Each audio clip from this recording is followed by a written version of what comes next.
what is our next move then? We need to talk to Finn. His family goes way back with Eli Shelton, so if he can get Eli to report the Road Riders money missing, then we can use that against Magnus. That's a grand idea. Yeah, you know, I'm seeing Finn later, so I'll have him call you about Eli. Sorry, you're seeing Finn later? Yeah, I'll have him call you.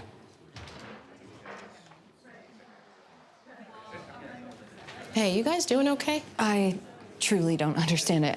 I mean, he hinted that there's something from his past that he's working through, and I feel like the only time he's ever truly honest with me is when he's caught up in a moment. Okay, so maybe you just need to catch him up in a moment. I like the way you think.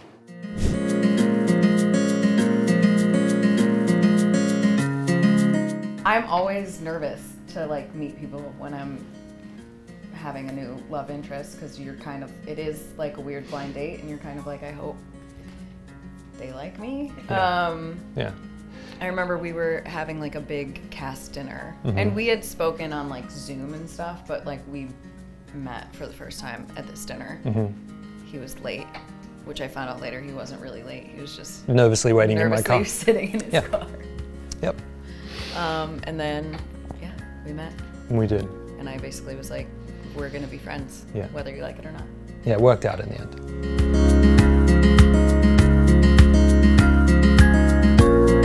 I think pressure, just because we've been leading up to that moment for all of the movies, and you know, also the excitement of being like, oh, finally they're gonna be on the same page, because you know, there's so much of these films where Cora can sense that something's going on, but he can't say anything, which is like destroying him, and so just finally her being able to like be on the same page, and for them to like finally get to like be together, that it was like one of my favorite scenes. But I felt a lot of pressure.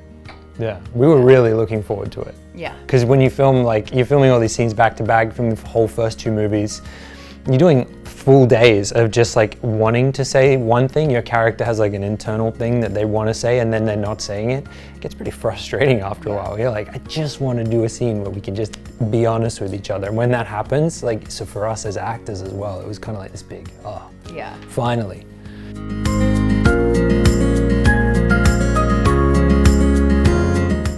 I mean, I didn't envision a world in which they don't end up together at the end.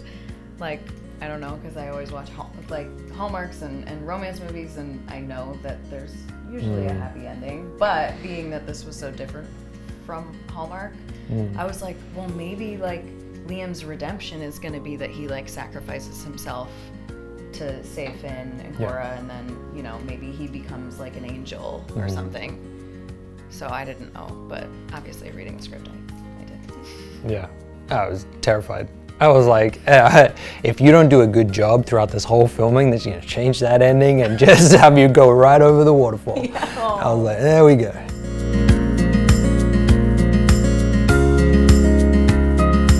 Yeah, I mean, I kind of, the whole time, I guess, because in playing Cora, I'm kind of like, it should be Cora's decision of what her destiny is. Like, everybody behind the scenes is, without her knowing, kind of talking about her destiny and her fate and what she should do, who she should be with. And so, I mean, that was my favorite part of the ending, is that like ultimately Cora gets to choose for herself, and she chooses Liam in every lifetime. And she can still achieve her destiny because they make each other better. Yeah, she got to do it her way. Yeah. Yeah.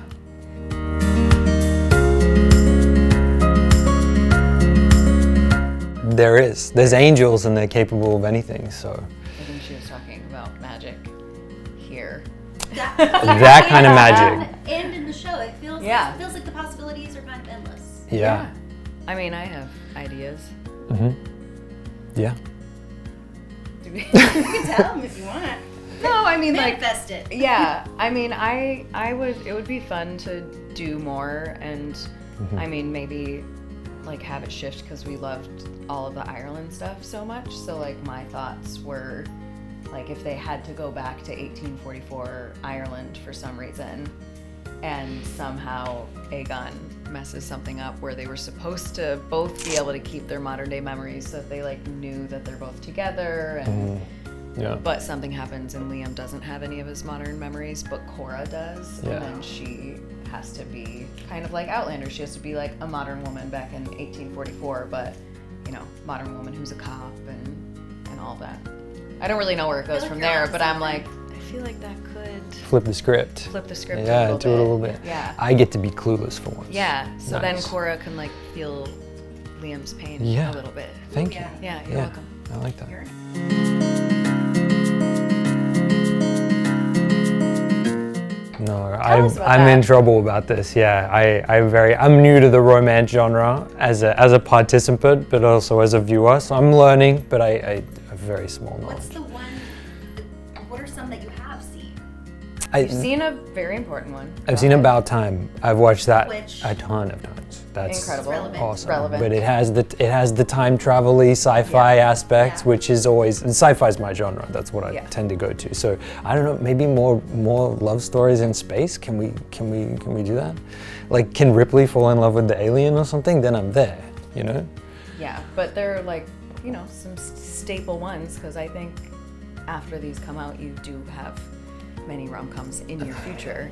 Oh. So I think that like the homework needs to start being.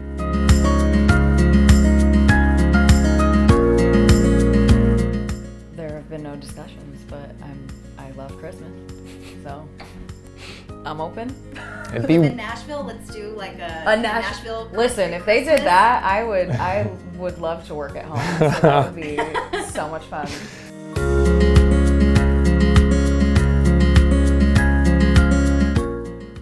Like they're all in the cast? You can pick some. ooh. Oh, well, obviously, Megan, Aisha, Rita, Michael, Greg. Dan is in a bunch of Hallmark movies. Yeah, I was gonna say Dan's in the universe. When I told Dan that I was doing a Hallmark movie, he was like, oh my gosh, maybe we'll get to do a Hallmark movie together. So I feel like if that happens, then Volte fans' heads would explode. Yes, I was gonna pitch this for you. Melora. I really would just like take like the core cast of both of them and just Yeah. put it together. Morally, your mom. Like that would be fun. Oh my gosh, Melora is my mom.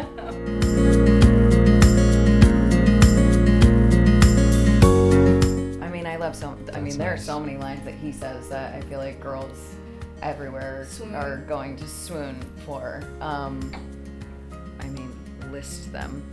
There's the one where he says it would only be too much if someone could get enough of you. Yeah, that's good. What was my other favorite one? I can't remember. Liam's got a lot of good lines. There's one line where I had like brain malfunction or something, and it stayed in. It's like I've got to go and check in. That was one of my favorite lines. I laughed out loud when And I was first like, saw that. what happened there? I yeah. have no idea what happened, but I like that one. I like that they kept it in as Oh well. yeah, that's it. I did do a line that was like, and who's this Magnus character just slopping in? And I mispronounced the word or something like that, and then we laughed about it all day. And Felicia, one of our co-stars, plays Suzette, got me a mug that has that line on it. So it's gotta be my favorite line.